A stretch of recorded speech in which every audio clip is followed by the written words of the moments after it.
ನಾನು ಸಂದೀಪ್, ನನ್ನ ವೈಫ್ ಹೆಸರು ಕೃಪಾರಾಣಿ. JP ನಗರ್ ಮೈಸೂರಿಂದ ಬಂದಿದ್ದೀವಿ. ಮದುವೆ ಆಗಿ 11 ಇಯರ್ಸ್ ಆಗಿತ್ತು.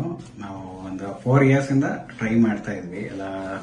ಎಲ್ಲಾನು ಟ್ರೈ ಮಾಡಿ ಕೊನೆಗೆ IVF ಬರೋಣ ಅಂತ ಬಂದ್ವಿ. ಬಂದ ತಕ್ಷಣ ಸವಣೂರ್ ಸರ್ ಜೊತೆ ಮಾತಾಡಿದ್ಮೇಲೆ ಇಮಿಡಿಯೇಟ್ ಆಗಿ ಕನ್ವಿನ್ಸ್ ಆಗಿ ಇಮಿಡಿಯೇಟ್ ಆಗಿ ಪ್ರೊಸೆಸ್ನ ಶುರು ಮಾಡಿದ್ವಿ.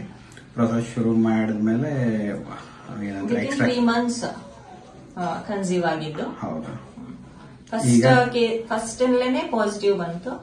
ಟ್ವಿನ್ಸ್ ಆಗಿದೆ ಈಗ, ಒಂದು ಗಂಡು ಒಂದು ಮಗು ಇದೆ. Thank you for Nova, thank you for Savanur sir, thank you for all faculty here. ಎಲ್ಲರೂ ತುಂಬಾನೇ ಸಪೋರ್ಟಿವ್ ಆಗಿದ್ರು. ತುಂಬಾ ಅನುಕೂಲ ಆಯ್ತು. ಎಲ್ಲೂ ಸ್ಟ್ರೆಸ್ ಆಗಿಲ್ಲ. ಕಾಮ್ ಹ್ಯಾಂಡಲ್ ಮಾಡೋದು ತುಂಬಾ ಖುಷಿಯಾಗಿತ್ತು. Thank you.